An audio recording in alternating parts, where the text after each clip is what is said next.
Olá pessoal, vamos iniciar mais uma gravação aqui, né? Mais uma aula. Então hoje nós vamos falar especificamente sobre o filo Anélida, tá? Um dos grupos, os maiores grupos e um dos grupos mais diversificados ali dentro de Lophotrochozoários. Então pessoal, a gente eu sempre uso essa filogenia aqui como base, né? Dentro dessa filogenia que a gente está seguindo ao longo dos filos, a gente já falou da base da filogenia, já falou dos filos aqui mais simples em termos de complexidade. O foco dessa disciplina são os lofotrocozoários, né? A gente falou já de plateumintos. Eu não estou falando especificamente neste momento de todos esses filos, tá? Vai ter algumas aulas que eu vou falar desses outros filos especificamente, porque são filos bem menos diversos. Eu estou focando no momento nos filos mais diversos, principalmente plateumintos, né, anélida e molusca. Tá? Então, grande parte dessa disciplina dentro do Lophotrochozoa a gente foca principalmente nesses três filos. Mas eu vou falar um pouquinho de maneira um pouco mais rápida, né, em outras aulas aí, especificamente sobre esses filos aí menos diversos, ok?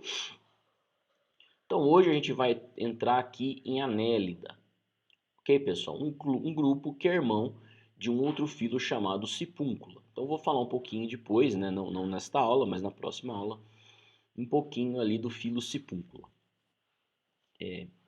Como eu já havia falado, né? Então na aula passada, no início da aula de plateumintos, nós temos, pessoal, dentro do plano morfológico geral dos metazoários animais, um organismo vermiforme, né? Então você tem todos esses filos, todos os filos que estão com essa seta vermelha em cima, são organismos vermiformes, ou seja, que têm a forma de vermes, né? E entre esses filos está a Nélida, ok? Que um dos maiores representantes aí são as minhocas. Bom, plateumintos eram filos acelomados, porém, quando a gente chega em Anélida, eles já têm celoma, tá? Então, o que, que é isso? Você tem o terceiro folheto germinativo na região interior do corpo, né? Formando uma barreira ali entre o centro aqui do corpo e a endoderme, né? Trato gastrointestinal, e a ectoderme aqui. Tá? Então, na verdade, o interior do corpo é todo preenchido pela mesoderme. E, né, no interior dessa mesoderme forma-se uma cavidade que a gente vai chamar essa cavidade de celoma. Tá? O celoma pode ter diferentes funções ali, dependendo do grupo no qual ela ocorre, tá? Mas em Anélida, o celoma ele é todo preenchido por líquido. E por quê? Tá?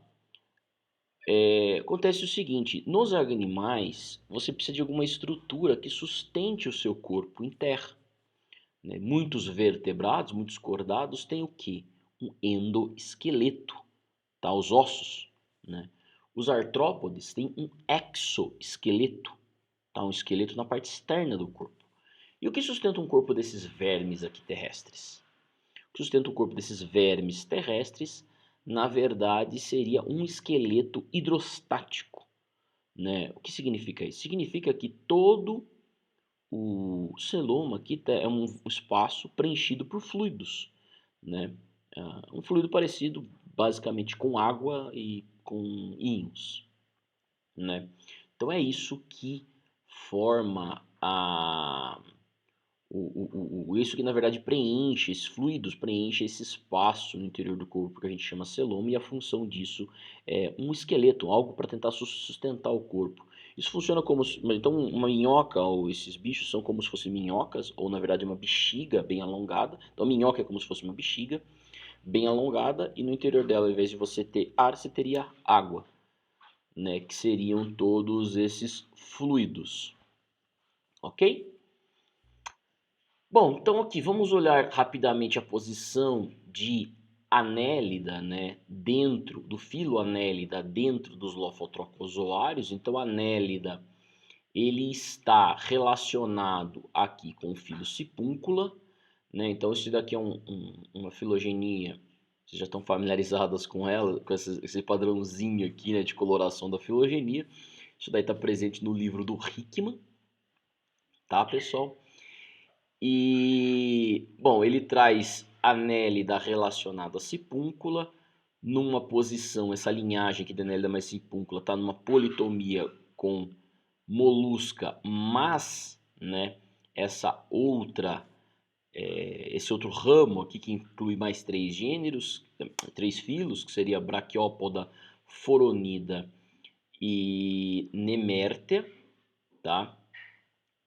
Bom, a gente vai falar disso daqui depois, tá, pessoal? Outras aulas vão falar desses outros grupos. Então, vamos falar de anélida hoje. Na outra aula a gente vai falar de molusca, que é o filo mais diverso ali dos invertebrados depois de artrópoda, né? Então depois a gente vai falar um pouco de molusca, que é muito diverso. E depois a gente vai ter uma aula focando nesses outros grupos aqui, tá? Que não é foco hoje. Mas, pessoal, o interessante é que todo Braquiópoda maiforonida, que era antigamente o filo Briozoários, né, Briozoa, mais o filo Nemértea, Molusca, Anélide e Sipúncula, formam um clado que a gente chama de Trocozoa. Qual que é a característica que suporta esse agrupamento aqui? A famosa larva trocófora. Tá? Então, é provável que o ancestral de todo esse grupo, né, apresentasse uma larva com tipo que a gente chama de trocófora, e esse padrão larval foi transmitindo aos descendentes e hoje é compartilhado entre todos os representantes desses filos aqui. Claro que você vai ter vários tipos de larva trocófora, assim, não é uma morfologia única, tem vários tipos de larvas trocóforas, né? Uma das mais típicas é a dos molusca mesmo, né? Mas a anélida não deixa de ter uma larva do tipo trocófora, que a gente já falou nas outras aulas, que eu não vou repetir aqui. Ok, pessoal? Bom, então aqui a gente estava falando de os grupos de lofotrocozoários, o que tem dentro de trocozoo, e agora vamos dar um zoom aqui em anélida, né? Então aqui anélida, o filo anélida. Então, o filo anélida é um filo bem diverso, existe uma grande quantidade de espécies dentro desse grupo, não me lembro de cabeça quantas agora, tá? Vou trazer essa informação depois, né, quando a gente for falar de diversidade, porque eu vou buscar essa informação, não lembro de cabeça agora. Mas, existem muitas linhagens, aqui eu trago praticamente, se não me engano, 12 linhagens, 1, 2, 3, 4, 5, 6, 7, 8, 9, 10, 11, 12 com a Caetopteride. Tá? Então você tem 12 linhagens aqui de organismos bem diversos, tá? Em termos anatômicos. A gente vai ver um pouco da diversidade desses grupos na segunda parte da aula. Então essa primeira parte aqui vai focar na anatomia geral e das características gerais desse grupo. E a anatomia geral normalmente a gente detalha por um lumbricide, que seria o grupo das minhocas terrestres, como a gente conhece, tá? Então a gente vai falar da anatomia geral do grupo olhando para uma minhoca e depois vamos ver algumas características anatômicas de diferentes grupos aqui de anélida. Ok, pessoal? Isso tem uma variação muito grande realmente, tá? Bom, então a gente tem lumbricida e características gerais, né? Então o que a gente tem de características gerais que definem a anélida? Então, olhos bicelulares, órgãos nucais, cerdas epidérmicas pareadas, palpos sulcados, parapódios birramificados, corpo metamérico. Nem todas essas características estão presentes em todos os representantes, tá, pessoal? Olhos, por exemplo, os próprios lumbricídios não têm olhos, né? Ou seja, as minhocas não têm olhos. As minhocas elas têm células quimioceptoras, mecanoceptoras e fotoseptoras distribuídas ao longo do corpo. Então você não tem concentração desses tipos celulares, né, num ponto específico do corpo, né? Então, por exemplo, o olho mesmo é um agrupamento de células fotoseptoras que recebem luz, né, que tem a capacidade de de receber ondas luminosas, sentir ondas luminosas do meio, e um olho extremamente complexo consegue sentir diferentes tipos de onda luminosa a ponto de formar imagens, né? Que é isso, basicamente, o nosso olho. Nosso olho é extremamente complexo, mas em sua essência é um agrupamento de células fotoreceptoras que sentem, né, esses fótons luminosos, tá? Essas ondas luminosas. Então, pessoal, as minhocas, elas não têm olhos, essas células são todas distribuídas ao longo do corpo. Então, muitas dessas características presentes não estão presentes em todos muitas dessas características não estão presentes em em todas as espécies de Annelida, tá? O que define basicamente, então assim, o que a gente poderia falar que define esses grupos ali? Metamerismo, né, algo muito interessante. Na verdade, entre essas características, quais são as mais interessantes aqui? O metamerismo é muito interessante, tá? O metamerismo é muito interessante porque são segmentação corpórea. A gente vai falar disso, né? Existem 3 filos apenas que apresentam segmentação corpórea, que são os anelídeos, os artrópodes e, por incrível que pareça, nós, seres humanos, que fazemos parte do filo Chordados, tá? Então são apenas 3 filos entre os animais que têm metameria, e esses filos são muito diversos, né? Um filo muito diverso que não tem metameria, que não está incluído nessa categoria, é molusca, tá? Que aí alcançou sucesso evolutivo por outras características presentes neles, tá? Então, assim, de uma maneira geral, você não tem uma característica exclusiva entre todas essas, né? Ou seja, uma característica está presente realmente em todos os anelídeos, porém, aparentemente, anelídeo é um grupo monofilético, sim, tá? Não foi no passado, por exemplo, o próprio o antigo filo Echiura, né, foi incluído aqui dentro dos anelídeos, ok? Relacionado aqui à clitelata, tá? Bom, então só para falar um pouco dos grupos que estão presentes aqui dentro, mas a gente vai retomar isso mais para frente, então vou falar bem rapidinho. A gente tem algumas divisões aqui dentro, divisão de anelídeos, né? A principal delas aqui é sedentária e errântia, tá? Então você tem 2 grandes grupos, né, que você encontra a maioria das espécies, errante algumas delas, basicamente formas marinhas, na qual você apresenta esses parapódios, né? Esses parapódios que eu falei aqui estão todos presentes ao longo do corpo desses bichos, né? Isso daqui são os parapódios laterais, com várias funções como locomoção, ancoragem, respiração, entre outras. E os sedentária, que são a maioria desses bichos aqui, né? Um outro grupo, talvez um dos mais importantes, seja esse clitelata, né? Que é monofilético, provavelmente, que é definido pela presença do clitelo, que nas minhocas é essa estrutura aqui com função reprodutiva, tá? Bom, é basicamente isso. Pleistoanélida é todos os anelídeos com exceção Chaetopteride, né? Então, mas essas características aqui, pessoal, principalmente as que definem cada um desses grupos, a gente vai ver mais para frente. Então vamos falar aí, né, dos anelídeos de uma maneira geral, né? Tá, aqui trouxe a informação. Então não lembrava de cabeça, mas o filo Annelida inclui aproximadamente 15 mil espécies, tá?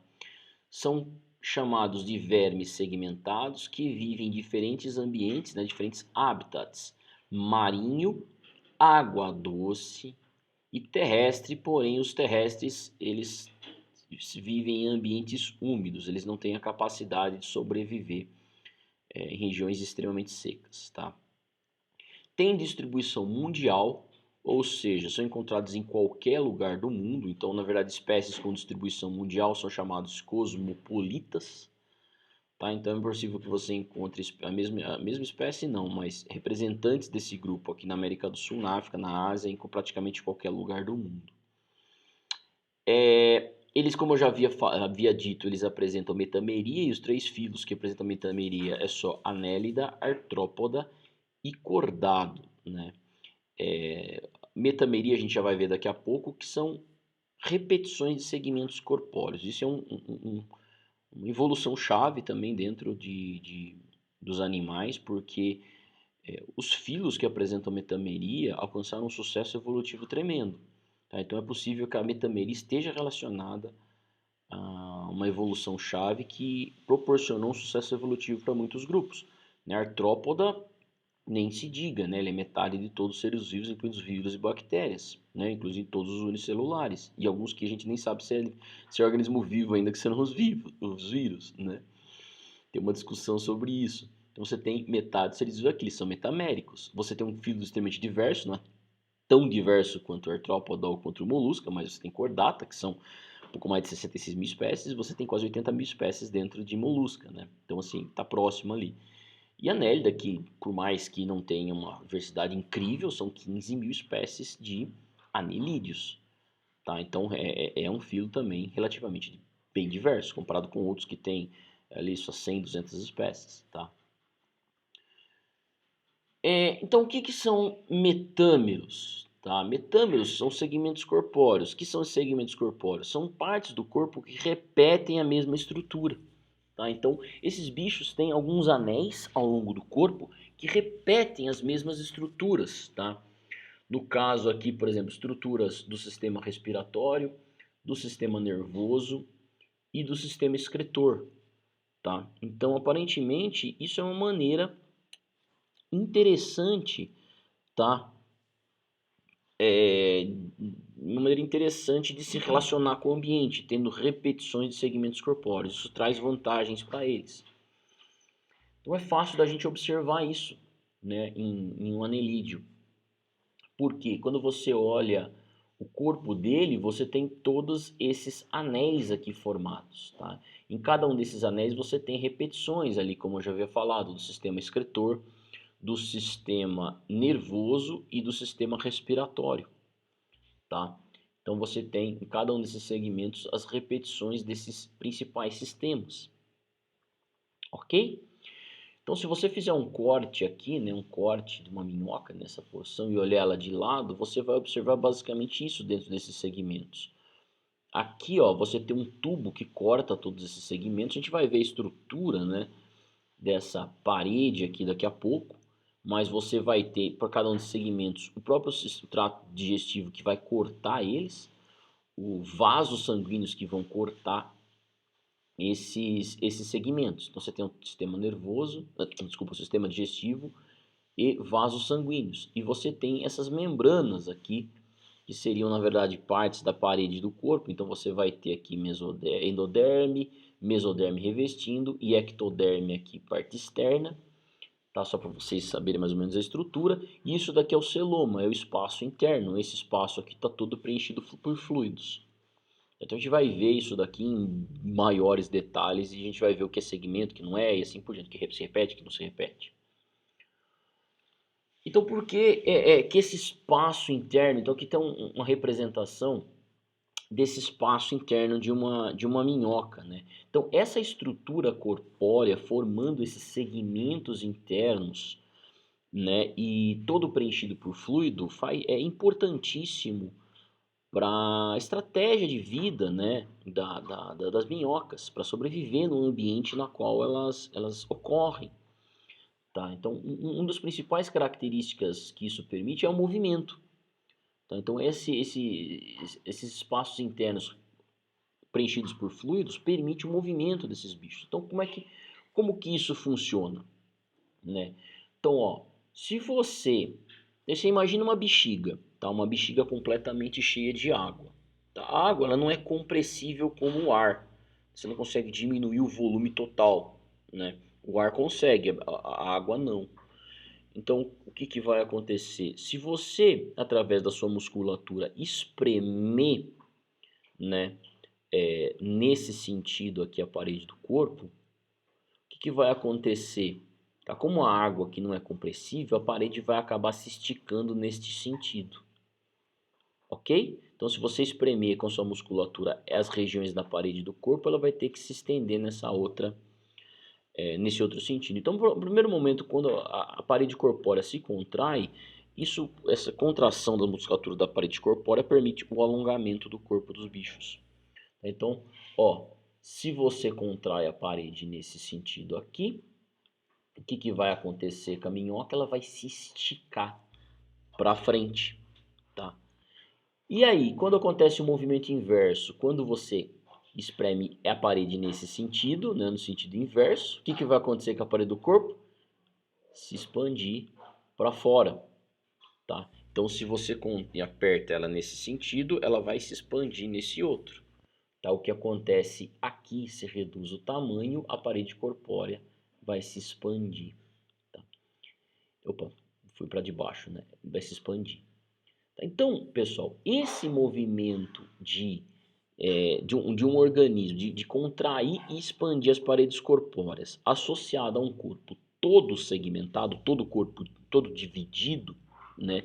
E você fazendo esse movimento de contração e expansão de cada um dos segmentos de maneira independente, permite o movimento das minhocas como a gente conhece. Então, por exemplo, a minhoca, quando ela quer andar neste sentido, ela vai fazer o quê? Ela vai primeiro esticar a parte anterior, né? Então, isso é alongando essa parte anterior, ao mesmo tempo afinando ela, como está desenhado aqui. Depois que ela alcançou um ponto mais à frente, ela expande, e essa expansão faz com que puxe as porções mais posteriores do corpo. Tá? Então, esse espaço interno, né, que é derivado da mesoderme, que forma o esqueleto hidrostático, mas, né, a presença de um corpo todo segmentado permite, né, não só a estruturação corpórea, mas também o movimento, né, no meio terrestre pelas minhocas. Tá? E não permite apenas o movimento de rastejamento, né, sobre as superfícies, mas também te permite esse outro tipo de movimento aqui. Ou seja, ela se movimentar pelo interior da Terra. Então, o que ela faz aqui, em termos de movimento unidirecional na superfície, ela também pode fazer no interior da Terra. Então, ela se estica para o interior da Terra e depois se expande, né? Então, puxando as porções mais posteriores do corpo. Então, vai puxar toda essa região aqui para frente, tá? E aí essa parte fica mais gordinha, né? E ela consegue entrar, ou ela mesmo cava uma cavidade e consegue entrar ali nessa cavidade. Ok, pessoal? Então, basicamente, o que você vai ter aqui nessa posição, né, a importância, na verdade, dessa cavidade e da quantidade de fluidos aqui dentro, nesses segmentos, é o movimento corpóreo. Tá? Então, aqui só para vocês verem o movimento de rastejamento, ó. Ó, então, ela estica a ponta, andou, depois ela começa a puxar, tá vendo? Você estica, depois puxa. Interessante, né? Esse é um movimento permitido aí de rastejamento. E esse é o mesmo tipo de processo que ela utiliza para fazer tocas aqui no solo. Tá bom? Ok? Então a gente falou do movimento, que é possibilitado por duas outras características que eu falei: segmentação corpórea, celoma. Né? Celoma preenchido por fluidos. Tá? Então são dois pontos importantíssimos da vida dos anelídeos, tá? E como é que é a divisão corpórea desses bichos, né? Como o corpo desse bicho é dividido, né? Tem a cabeça, corpo e membros, né? Que nem nós somos cabeça, corpo e membros. E o corpo desses bichos, qual a estrutura corpórea deles? Eles têm o corpo formado por cabeça, corpo e pigídio. Então, cabeça, corpo e membros, eles têm cabeça, corpo e pigídio, tá? Como que é isso, né? Então, cabeça é essa parte aqui, essa parte anterior, né? Depois você tem o corpo, depois a região posterior é o pigídio, tá? Então o que você tem? Cabeça dividida em dois outros segmentos, o prostômio e o peristômio. Então você tem a cabeça aqui, na cabeça você vai ter o prostômio, isso daqui é em vista dorsal, então aqui está o olho deles, ó, aqui estão os olhos, né? Lembra assim, muitos anelídeos têm olhos, né? Principalmente grupos marinhos ali, os errantia, tá? Então você tem ali, ó, no prostômio, os olhos, tá? E aí você tem várias estruturas sensoriais, como os tentáculos, os palpos e assim por diante. O palpo, né, os tentáculos. E você tem a região anterior aqui, onde fica a mandíbula que ele utiliza para se alimentar, tá? E aqui é a entrada da boca. Então você tem o corpo dividido basicamente em cabeça, a cabeça tem essa estrutura, mas, por exemplo, as minhocas não têm essa grande complexidade de estruturas na cabeça, né? São bichos que se enterram, rastejantes, então você tem a perda grande de características aqui na cabeça, né? Você não tem mais olhos, você não tem tentáculos, cirros, nada dessas coisas aqui, tá? Palpo e assim por diante. Tem uma estrutura ligeiramente diferente. Então, cabeça é isso. A cabeça é prostômio, com todas as estruturas sensoriais e utilizadas para alimentação. E peristônio é esse segmento aqui, também faz parte da cabeça, porém sem a presença dos parapódios. Tá? Então, isso daqui é uma forma um pouco mais generalizada. A gente está falando de um errante, não uma minhoca, porque a minhoca já perdeu tudo isso daqui. As partes mais complexas desses bichos são os errantes, né? Os bichos mais complexos são os errantes, tá? Então você tem o parapódio aqui, tá? Esse parapódio, eles estão presentes no corpo, tá? Então quando a gente consegue observar o que é o corpo, qual é a parte do corpo, já é a parte que tem os parapódios. Né? E se a gente for em direção à região posterior, então anterior onde fica a cabeça, região posterior do corpo é ao contrário da cabeça. Quando a gente chegar no último segmento que não tem parapódio também, a gente já encontrou o pigídeo, tá? Então aqui é o pigídeo, não tem parapódio. E no pigídeo a gente encontra o ânus. Ok? É basicamente isso. E aqui a gente tem, só para vocês verem, né, um dos representantes dos anelídeos, né, um dos grupos de anelídeos, os neirides, neiride, tá? E aqui que é chamado nereis. Então o nereis é um grupo que tem exatamente essas características aqui que eu falei para vocês, tá? É o prostômio, né, e o peristônio formando a cabeça.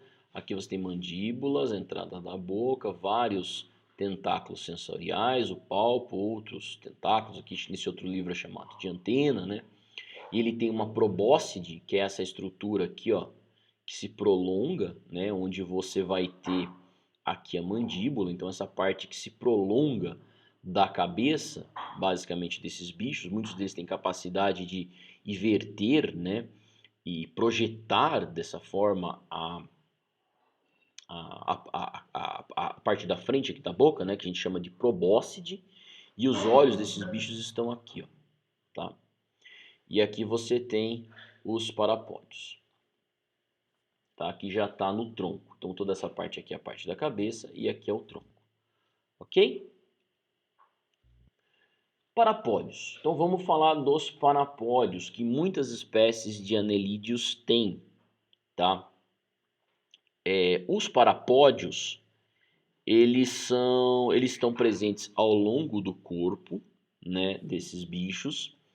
Então eles têm várias funções, né? Muitos podem ter função de locomoção, tá? Então tem um certo movimento ali, eles conseguem se locomover usando isso. Mas muitas dessas estruturas são utilizadas para as trocas gasosas. Então, ó, isso daqui, ó, são brânquias nesses animais marinhos, tá? Então eles apresentam brânquias aqui que permitem as trocas gasosas, tá? Elas podem ser utilizadas também para proteção, ancoragem ao solo, formação de correntes aquáticas, que a gente vai ver em alguns grupos aí que eles utilizam os parapódios. Então, eu vou mostrar ó, o parapódio, formando corrente aquática e tudo mais, tá? É, É isso. Bom, então os parapódios se prolongam a partir desses segmentos do tronco, tá? E aqui a gente tem um corte transversal do tronco desses bichos. Um desses cortes transversais está mostrando aqui a região do celoma, está mostrando que são as aberturas todas preenchidas por fluidos, né? Esse espaço preenchidos por fluidos. A gente tem o trato gastrointestinal, a gente tem vasos sanguíneos em corte transversal, parte do sistema parte do sistema excretor e corte transversal, e o cordão nervoso, né? Então, e assim por diante, tá, pessoal? Então a gente vai ver isso em melhores detalhes. Mas principalmente aqui é tudo formado por musculatura que permite a contração, né? A contração dessa bexiga cheia d'água que seria o tronco desses bichos, né? As características externas, então, da minhoca, vamos falar assim da sua anatomia externa. Então a gente encontra, né, o prostômio, então a gente não encontra todas aquelas regiões da cabeça, né, que nem a gente viu aqui, né? Então você não tem o peristônio, você só tem o prostômio, tá? Então você tem, como esse bicho é fossorial, né? Ele vive em tocas embaixo da terra, você tem a perda de várias estruturas aqui na região da cabeça. Tá? Você não tem olhos, né? Então as minhocas elas perderam, né? Os olhos, você tem células fotoseptoras, mecanoceptoras ao longo do corpo, né? Você tem até um conjunto de cerdas, que nem a gente vai ver ali no próximo slide, que tem função sensorial nesses bichos. Você tem as suas aberturas genitais, né? Feminina e masculina aqui, a gente vai falar um pouquinho da reprodução. O clitelo, tá? Que basicamente é um anel de células secretoras, e a região do ânus, né? Então é até difícil de ver qual é a parte da cabeça, qual é a parte da cauda desse bicho, né? Então essa aqui é a região anterior do corpo, essa aqui é a região posterior. Então a gente utiliza mais ou menos, né, para saber qual é a região anterior do corpo, né, a presença do clitelo. Então o clitelo fica mais próximo na região anterior, né? Então aí você sabe que essa aqui é a parte anterior, aqui é a parte posterior, tá? Aqui, né, cada um desses segmentos ele é coberto por cerdas. A gente vai ver isso aqui, né? Então, aqui você tem o prostômio, né, nesses bichos aqui, e aqui você tem todas as cerdas, né? Então, aqui cerdas, conjunto de cerdas, tá? Que tem função basicamente sensorial, tá? E também, né, para se aderir ali um pouco ao substrato. Lembrando, esses bichos eles têm cutícula, né? Então é uma camada, tá, externa protetora. Porém, essa cutícula não é quitinosa, não formada por quitina, como acontece nos equidizozoa, principalmente lá nos artrópodes. Tá? Porém, essas cerdas aqui sim, elas são quitinosas. Então as cerdas elas são formadas por quitina, tá? Mas essas cerdas elas também estão ausentes em Iridínia. Iridínia, que é um dos principais representantes de Iridínia, são as sanguessugas. Ok? Bom, então a gente falou rapidinho ali das estruturas externas de uma anélida.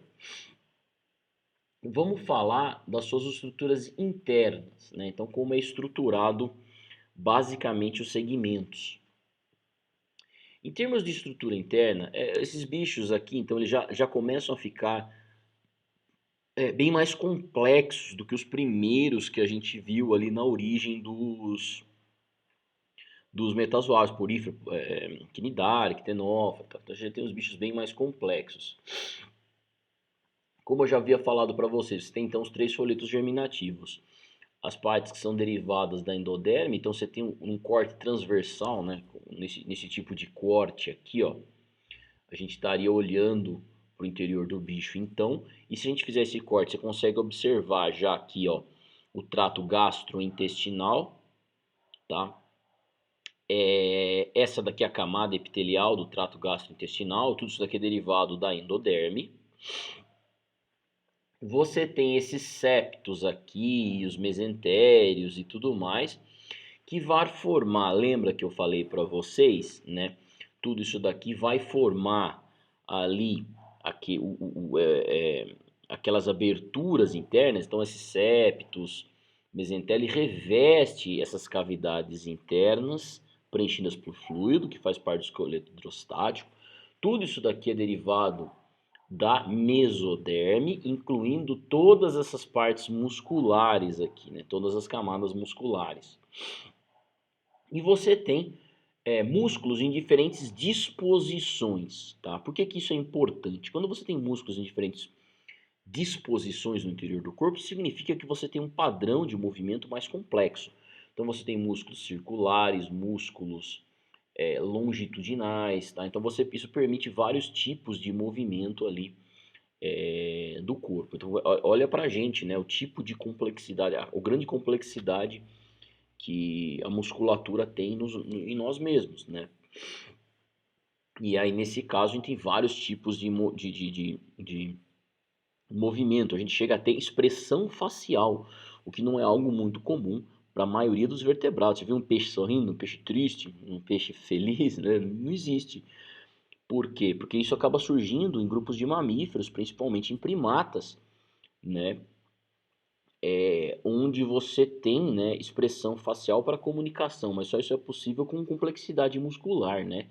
A gente consegue puxar a boca, ficar feliz, ficar triste, baixar, subir, abaixar as sobrancelhas, tudo isso, pessoal, surge com a evolução e aumento da complexidade da musculatura, tá? Dentro de mamíferos, principalmente, né?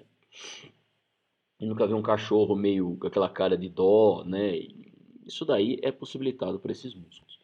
Esses bichos não, na verdade, não tem isso, né? Não tem nenhuma face, mas você já tem estrutura muscular mais complexa. Então, você tem músculos de diferente disposição comparado a plateumintos, né? Então, você tem uma disposição muscular diferente, mais complexas, o que permite diferentes tipos de movimento ou movimentos mais complexos, tá? Tudo isso aqui, então, derivado da mesoderme, e você tem o derivado da ectoderme, né? O que é a barreira da superfície corpórea, tá? Esse epitélio aqui que faz a barreira da superfície corpórea com uma pequena camada uma pequena camadinha, uma película, né, que faz a proteção do corpo não quitinosa, ok?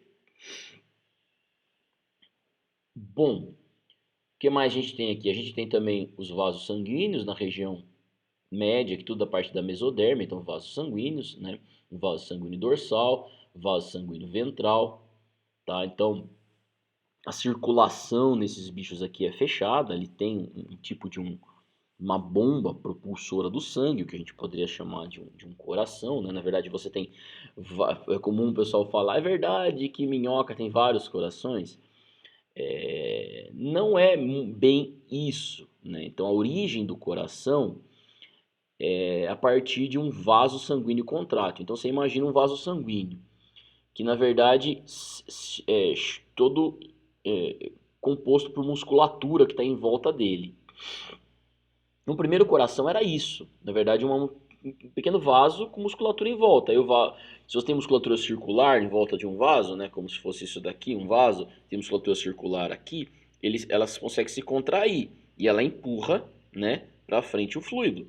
Conforme você tendo organismos mais e mais complexos, essa musculatura em volta do vaso foi se desenvolvendo e cada vez você tem musculatura maior e mais forte, fazendo propulsão cada vez mais forte. E aí, uma hora a gente acaba chamando isso de coração, estrutura de coração, né? Então, o que esses bichos têm aqui são corações rudimentares, o que seria, na verdade, várias porções de musculatura em volta desses vasos. Então, não é que ele tem vários corações, mas ele tem uma porção mais longa do vaso todo envolto por musculatura, e aí você tem esse movimento de contração desses músculos pressionando os vasos, impulsionando o sangue.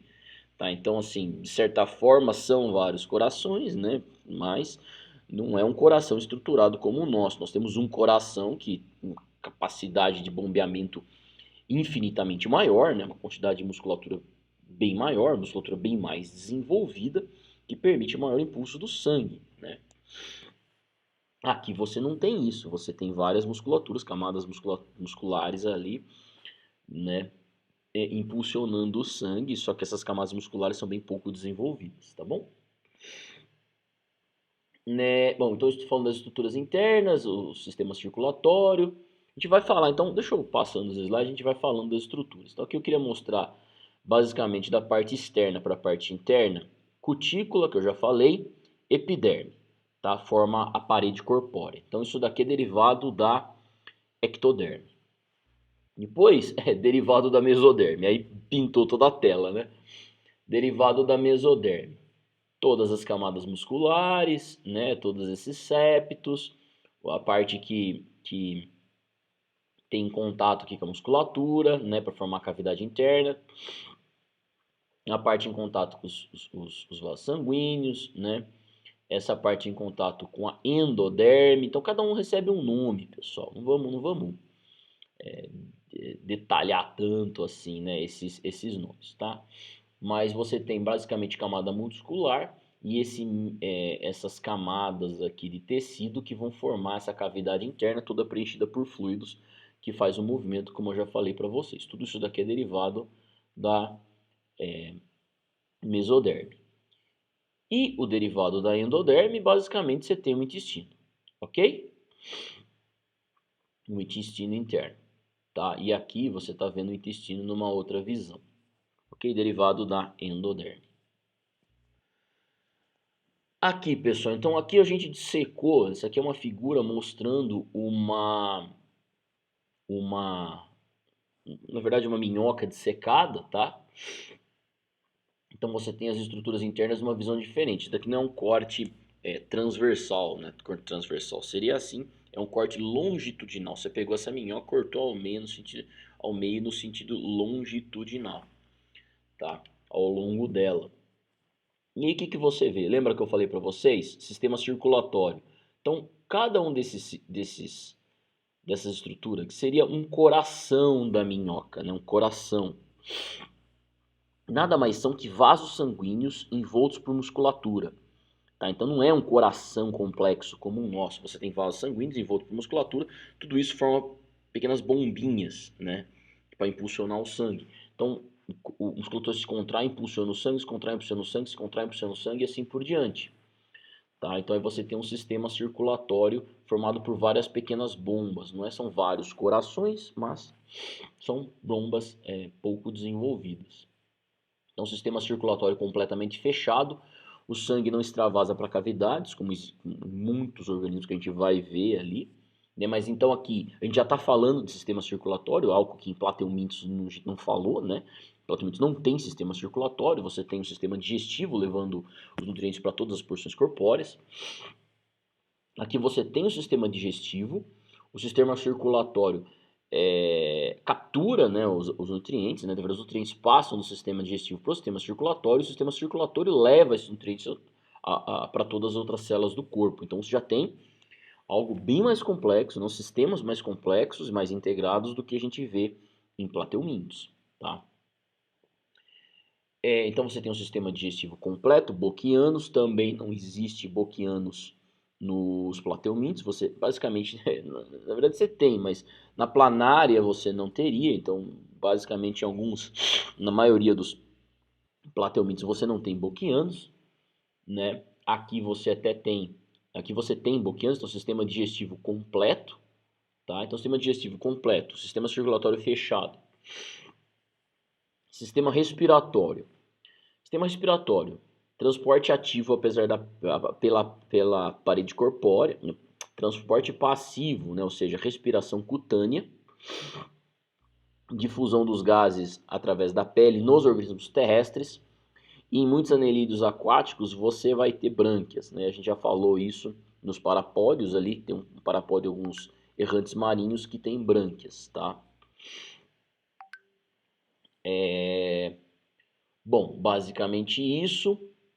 A gente tem o cérebro, então o sistema nervoso, você tem uma certa cefalização aqui, ó, então uma concentração de células nervosas na região da cabeça, formando o cérebro.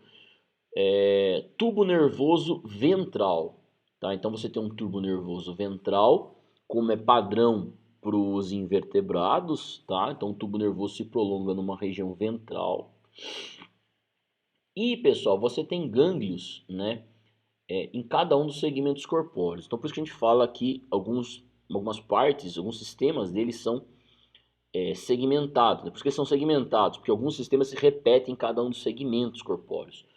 O sistema nervoso forma gânglios em cada um dos segmentos e parte desses gânglios nervos para o interior do corpo. Tá? Então, O sistema nervoso deles é todo segmentado, o sistema excretor deles é todo segmentado também. Tá bom, pessoal? Então, de uma maneira generalizada, é isso que a gente encontrou, tá? Aqui no interior do corpo. Então, esse slide aqui era para falar basicamente do sistema digestivo, né? Então, eu destaquei aqui partes do sistema digestivo: boca, cavidade bucal, faringe, esôfago, moela, papo, intestino, tá? Em termos de, se a gente fizer um corte transversal novamente e olhar o intestino, você vai ter uma estrutura que a gente chama tifloxole. Tifloxole nada mais é que uma dobra para o interior do intestino, né? Essa dobra aqui, ó, para o interior da luz do intestino. Qual que é a vantagem disso? Aumento da superfície de absorção, tá? Se isso aqui fosse um cilindro completo, você teria uma certa área. Quando você dobra o seu intestino desse sentido, a área aumenta. Digamos que a área fosse 2 metros quadrados, agora a área é 3 metros quadrados.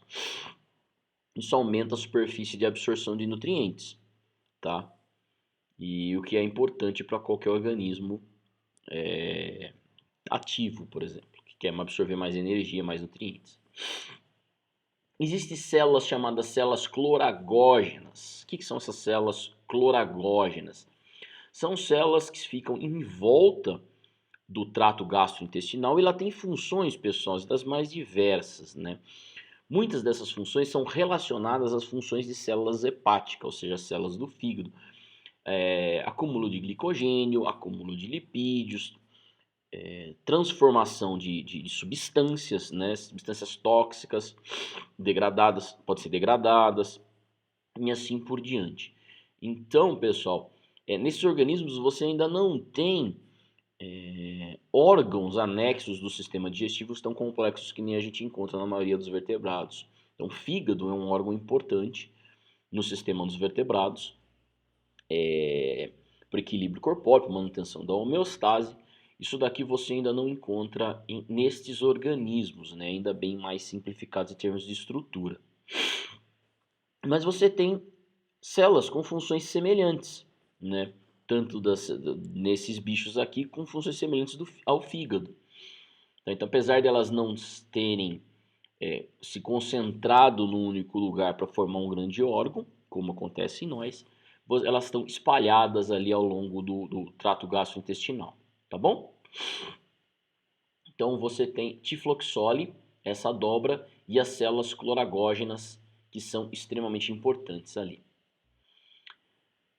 Já falei do sistema nervoso, o cérebro, concentração aqui, e nervos, tá? Que vão saindo a partir de cada gânglio que está presente em cada um dos segmentos, tá? O sistema nervoso, sistema excretor. O sistema excretor é formado por nefrídeos. Esses nefrídeos estão presentes em cada um dos segmentos também, tá? Então eles levam, na verdade, o filtrado para o exterior do corpo. Então é importante para manutenção da homeostase e é importante, né, também para eliminar os excretas nitrogenados, tá? Então aqui, novamente, numa visão mais próxima, um gânglio nervoso na região anterior de uma minhoca, então aqui seria o prostômio, tá? O prostômio é a região da cabeça que já começa os segmentos corpóreos. Então, o gânglio nervoso cerebral do sistema, que seria o sistema nervoso central, está aqui numa região um pouco mais posterior, não fica no prostômio, fica um pouco mais afastado aqui do prostômio.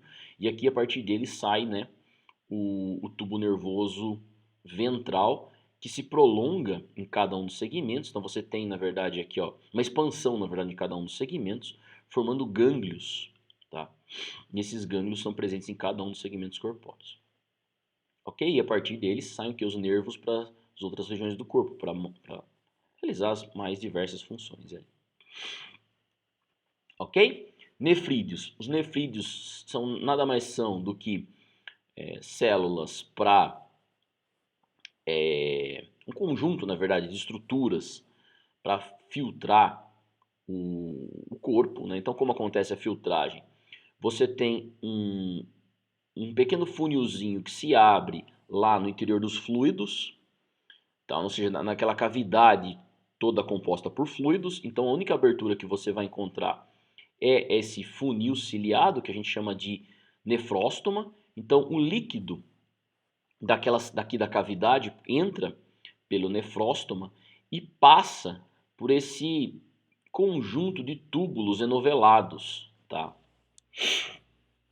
E conforme esse fluido vai passando, tudo o que é essencial para o corpo acaba sendo reabsorvido por uma rede de capilares que também está presente ali ao longo desse tubo, né? Que fica, na verdade, tudo anastomosado, né? Fica tudo embrulhado um no outro, que seria a parte dos vasos sanguíneos e desses tubos do sistema excretor. O que acontece? Então, conforme vai passando os fluidos aqui dentro, né, o líquido aqui dentro, o que é essencial vai sendo reabsorvido pelo sistema circulatório, tá? E tudo aquilo que não é essencial acaba sendo enviado para o exterior do corpo por esses nefridióporos, que são pequenas aberturas ali na superfície do corpo. Então você vai ter conjuntos de nefrídeos em cada um dos segmentos do corpo da minhoca. Então são esse sistema excretor, ele se repete em cada um dos segmentos. Ok? Então aqui dá uma visão mais interessante, né? Então você tem aqui, ó, conjunto de nefrídeos, nefrídeos, cada um dos segmentos você tem um conjunto de nefrídeos. Tá? E esses nefrídeos vão, como eu já havia falado, filtrar os líquidos que estão nessa cavidade, tá? No interior do corpo, como eu falei na primeira parte dessa aula. Ok? Os corações, como eu já havia dito, né? Então, conjunto de corações aqui que a gente encontra nas minhocas. E vamos falar um pouquinho do sistema reprodutor, tá? Alguns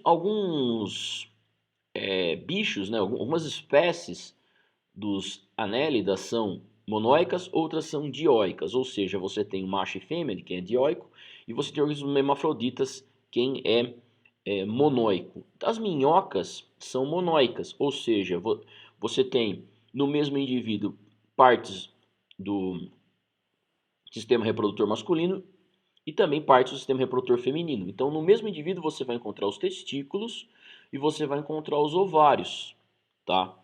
Então, se você dissecar a minhoca aqui, você vai encontrar os testículos, tá? Aqui. E você vai encontrar os ovários. Eu não vou detalhar todas onde fica o receptáculo seminal, funil, lá, não vou falar muito disso, até porque essa figura não está muito boa para mostrar em detalhes esses sistemas aqui. Que essa daqui... Não, essa daqui ainda também não está, né? Essa aqui já mudamos para o sistema respiratório.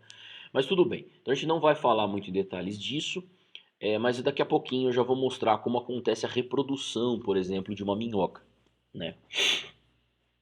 Como que na verdade dois indivíduos trocam espermatozoides e os óvulos são fertilizados, ok? No sistema respiratório, como eu já havia dito para vocês, os organismos terrestres, a respiração basicamente é cutânea, ou seja, os gases se difundem através da pele, né? E os organismos aquáticos, principalmente os marinhos, né, têm brânquias, tá? Claro que parte da respiração ainda pode ser por difusão através do corpo, mas eles têm brânquias, muitos têm brânquias que estão aqui no parapódio deles, tá bom? Então aqui esses parapódios são extremamente vascularizados, aqui você tem as duas regiões do parapódio, na região mais dorsal, notopódio, região mais ventral, neuropódio, toda vascularizada. Então, por qual a importância da vascularização? Você trazer o sangue e o sangue permitir, né, essa troca gasosa. Assim que o sangue não oxigenado chega, ele sai totalmente oxigenado, tá? E leva o oxigênio para os outros tecidos do corpo. Tá? Então, basicamente, você tem brânquias nos aquáticos e respiração cutânea através da pele nos terrestres. Tá? Células sensoriais, ou seja, sistema sensorial. Como que o sistema sensorial é importante porque representa como os organismos se relacionam com o meio ambiente, né? Como você se relaciona com o meio ambiente? Como nós se relacionamos com o ambiente? Basicamente através da visão, olfato, audição, né? E se você, por exemplo, não tem audição, você vai ser, por exemplo, vai ser surdo, né? Então você vai se relacionar com o ambiente de uma outra forma. É exatamente o que acontece aqui. Esses bichos não têm visão, praticamente não têm audição. Eles vão se relacionar com o ambiente através de poucos sistemas sensoriais, principalmente as minhocas que vivem no interior do solo, né? As minhocas, elas têm basicamente células fotoseptoras, que seriam células que a gente tem concentração no nosso olho, captam ondas luminosas dispostas ao longo do corpo. Então, quando ela sai do buraco dela, ela sabe que está de dia, por exemplo, né? Mas ela não forma imagem nenhuma. E quando ela entra na toca, ela sabe que no interior da toca está tudo escuro, né? Ela tem ausência de luz. Mas ela também tem as cerdas, como eu havia falado para vocês. Então, assim, né, na base dessas cerdas aqui, você tem as fibras sensoriais, né? Ou seja, os neurônios, tá? E eles conseguem captar qualquer toque que você faça na pele, no epitélio aqui da minhoca. Então você tem células sensoriais por movimento, né? Muitas estão ligadas aqui diretamente à pele, outras na base das cerdas, tá? Então são os mecanoceptores, você toca e ele sente o toque, tá? É mais ou menos o que a gente tem aqui, o nosso tato. Né? E eles têm células fotoseptoras e também têm células químicas, né? Que detectam mudanças químicas ali do ambiente. Opa. Ok? Agora, claro, alguns têm olhos bem desenvolvidos. Então, quem não tem o olho bem desenvolvido são aqueles que vivem no interior do solo, a minhoca, por exemplo. Mas alguns organismos são marinhos, não vivem enterrados no substrato, né? E aí sim, esses bichos têm olhos, né? Ou seja, eles conseguem observar. Não sei até qual é o nível de visão de muitos desses bichos, mas não sei se alguém sabe, é muito difícil determinar isso com exatidão. Mas você tem, ou seja, a concentração de células fotoseptoras na região anterior do corpo formando olhos. Provavelmente formam imagens rudimentares, mas já é uma coisa muito desenvolvida para esses animais vermiformes, né? Alguns têm o que a gente chama de órgãos nucais, então que é na região da cabeça, né, uma concentração de células de diferentes tipos, mecanoceptoras, quimioceptoras e assim por diante, tá? Então uma concentração de células sensoriais. Basicamente você tem células sensoriais, então você não tem, por exemplo, audição, né, aqui, você tem células mecanoceptoras do toque ao longo do corpo, células quimioceptoras e fotoseptoras, basicamente três tipos celulares. E aí você pode ter ou não concentração desses tipos celulares, aqui três tipos celulares, dependendo da região do corpo, né? Você pode, normalmente elas são concentradas na cabeça. Então organismos que não vivem embaixo do solo têm algumas dessas células concentradas na cabeça, formando estruturas específicas, como um olho, concentração de células fotoseptoras, órgãos nucais, concentração de células quimioceptoras, mecanoceptoras. Tá, então aqui alguns errantes, esse daqui é um errante. Ah não, errante? Boa pergunta, eu acredito que seja um errante, tá? Depois a gente confere isso. E você tem alguns, aqui é uma anatomia de um errante, né? Então você tem lá, na região anterior da cabeça, você tem os olhos, tá? E vários prolongamentos nesses tentáculos aqui. Esses tentáculos formam o quê? É importante para se interagir com o ambiente. Então são células mecanoceptoras que quando ele está andando, ele vai tateando o ambiente com esses tentáculos aqui e consegue sentir o ambiente. Ou seja, ele consegue sentir para onde ele está indo, tá? Então muitos errantes que, na verdade, apresentam movimentos rastejantes no fundo do oceano ou em outras superfícies, né? Então eles precisam dessas estruturas aqui. Então os parapódios também fazem parte desse sistema de órgãos sensoriais. Então você tem os parapódios, você tem gânglios, na verdade, sensoriais aqui nos parapódios. Então as células que estão distribuídas ao longo dos parapódios, né? Então qualquer estímulo externo aqui, um toque, por exemplo, numa dessas células, vai ser recebida por esses gânglios que estão nos parapódios e enviada para o sistema nervoso central, tá bom? Ou para o gânglio, na verdade, do segmento e depois talvez para o sistema nervoso central. Por que eu falo talvez? Porque existem várias maneiras de transmissão de impulso ali. Ok? Então, você vai ter nos órgãos sensoriais também presentes ao longo dos parapódios nos errantes. Aqui, ó, na base da cerda, então isso daqui é uma cerda. Na base da cerda você vai ter também neurônios. Quando você toca uma cerda com a mão, você empurra ela para um lado, por exemplo, ela vai sentir, isso aqui, esse movimento vai ser transmitido pro neurônio aqui na base, e isso vai ser transmitido depois para o sistema nervoso. Ok?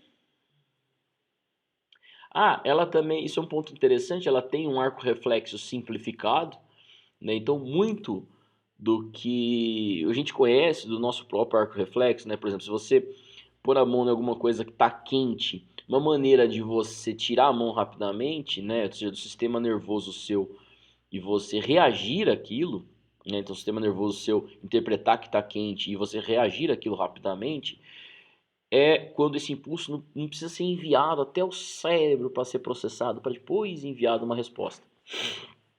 As minhocas também têm isso, né? Então, se você tem aqui na pele, se você perfurar a pele dela com uma agulha, ela pode se reagir muito rápido.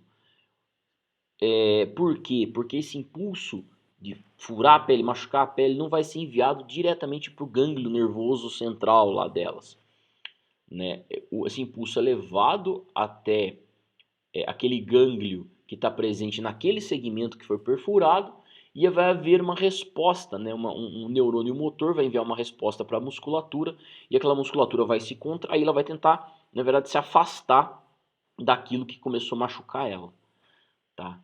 Então, isso daqui é um arco reflexo que está presente também nas minhocas. E por que isso é interessante? Porque ela tem gânglios em cada segmento, né? Então, essa possibilidade de arco reflexo acontece devido à presença de gânglios em cada um desses segmentos corpóreos, tá? Então você tem um neurônio sensorial, que a gente chama, a mesma coisa que a gente chama nos vertebrados, neurônio de associação, que vai fazer a comunicação com esse neurônio sensorial com o neurônio motor, e a informação é passada para o neurônio motor, que é o órgão que transmite o impulso para o músculo, e o músculo se contrai, tá? Reprodução. Existem reprodução do tipo assexuada e reprodução do tipo sexuada, né? Então, muitos errantes têm a capacidade de realizar reprodução assexuada. Então, você tem um corpo aqui dividido em duas porções principais, o átoco e o epítoco, tá?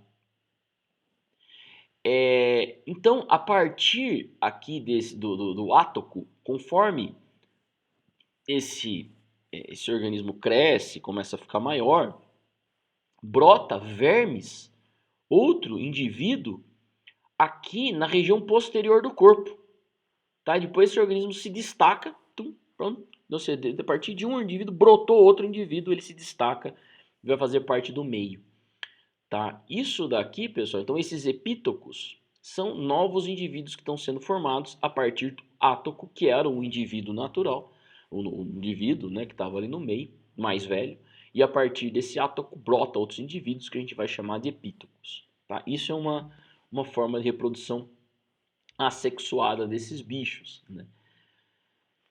Existem alguns organismos de reprodução sexuada, tá? Aqui o Eunice viridis, também chamado de pololo, eles não têm órgãos sexuais permanentes. Isso aqui é interessante. Então, o átoco, que é um indivíduo mesmo, ele não tem os órgãos sexuais. Quando no período reprodutivo, surge aqui os epítocos, tá? É a região do corpo que vai produzir realmente as células sexuais, os espermatozoides e os óvulos. Então você tem um indivíduo aqui que está nadando, normalmente esse organismo aqui é marinho, tá? Algumas das regiões da Ásia caçam esse bicho, eles até um festival lá, né? Caça esses bichos aqui, principalmente no período reprodutivo, com uma rede e depois frita eles, faz como se fosse uma macarronada, assim, uma farofa com uma macarronada e tal, e come esses bichos aqui. Então você tem o período não reprodutivo, só tem um ato, no período reprodutivo surge o epítoco, tá? E aí esse epítoco vai gerar, na verdade, células, né? Vai produzir células, espermatozoide e ovócitos que vão ser enviados para o meio. E aí vai acontecer a fecundação, tá? Então esses bichos aqui é interessante porque existe a explosão da reprodução. Então existe um período do ano na qual surge todos os epítocos em todos os indivíduos que estão numa determinada área, e aí começa a reprodução. Se reproduziu, né, os epítocos desaparecem, a área, as células que são reprodutivas. Ok? E então esses organismos aqui são dioicos, é interessante, são dioicos, existem o macho e existe a fêmea. Já nas minhocas, como está sendo mostrado aqui, ó, elas são monóicas. Tá? As minhocas são monóicas, então você tem tanto o óvulo quanto o espermatozoide no mesmo indivíduo. Tá? Na verdade, desculpa, a parte sexual. Na verdade, tem o indivíduo produz tanto o óvulo quanto o espermatozoide. Então você tem a parte do sistema reprodutor masculino e feminino no mesmo indivíduo.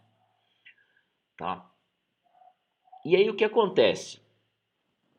Acontece o seguinte, né? Você tem uma região do corpo que é chamada de clitelo. É assim que vai acontecer a reprodução das minhocas. Então vou explicar para vocês. Aqui você tem a região do clitelo. O clitelo é uma área, tá, que aparece principalmente no período reprodutivo, ele se destaca no período reprodutivo. Nessa área contém muitas células que secretam muco. Tá? Secreta muco e secreta uma cápsula. Tá? Então, chegou o período reprodutivo. Então, essas células começam a secretar um monte de muco e a partir desse muco também começa a se formar essa cápsula. Ok? E aí duas minhocas se encontram. Tá? E elas vão se posicionar dessa forma aqui, ó. Ao contrário uma da outra. Aqui está a região anterior dessa minhoca e aqui está a região anterior da outra minhoca. Elas ficam ao contrário uma com a outra. Tá?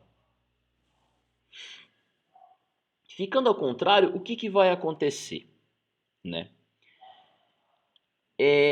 Essa minhoca aqui vai começar a produzir espermatozoide e esses espermatozoides vão fazer o quê? Eles vão sair, tá, dessa cápsula e vão escorrer ao longo do corpo dessa minhoca aqui, dela mesma, né, em direção posterior do corpo, e vão entrar nessa outra minhoca num pequeno receptáculo, que a gente chama de receptáculo seminal.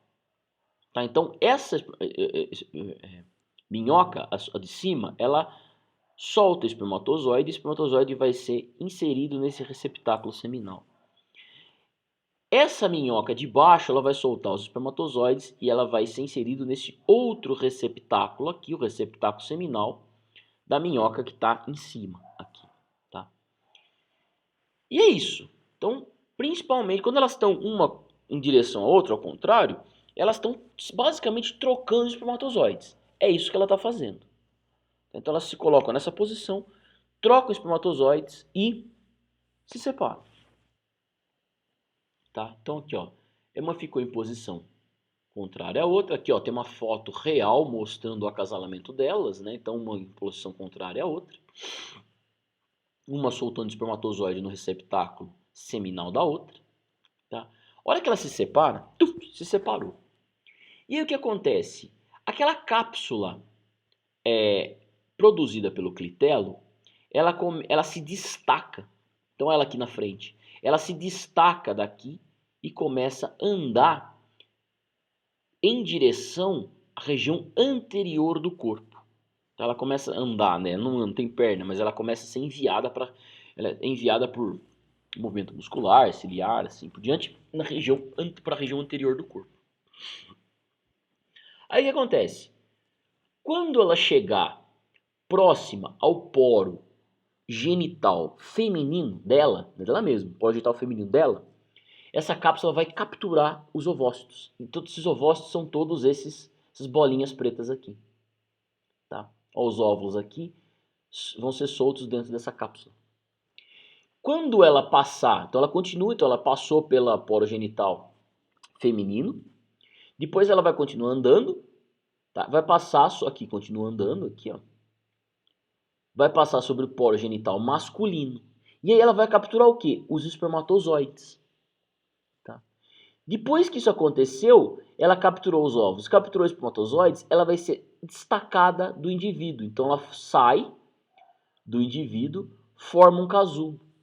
A fecundação, ela acontece no interior dessa cápsula. Então depois que ela passou pelos dois, pegou o ovo e os espermatozoides, começa a acontecer a fecundação no interior dessa cápsula. Tá? E aqui no interior dessa cápsula estão os zigotos, né?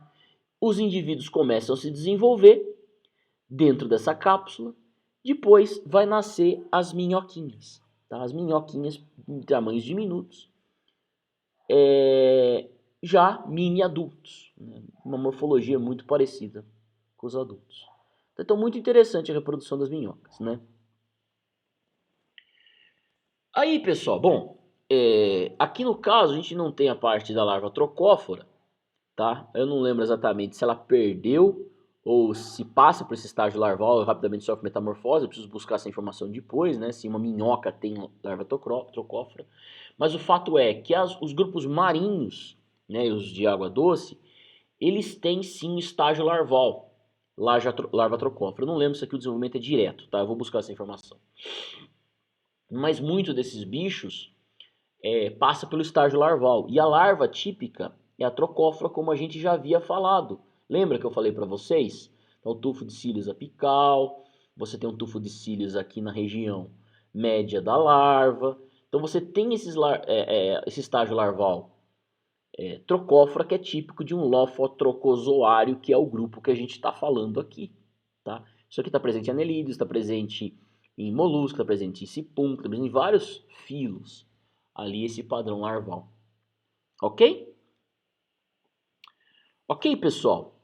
Então era isso. Essa primeira parte da aula a gente focou aí em falar as características gerais desse grupo. E agora eu vou fazer a segunda parte da aula falando sobre a diversidade de espécies, né? Vamos falar de cada um dos grupos aqui que está presente dentro de Anélica. Ok, pessoal? Obrigado, até a parte 2 do vídeo.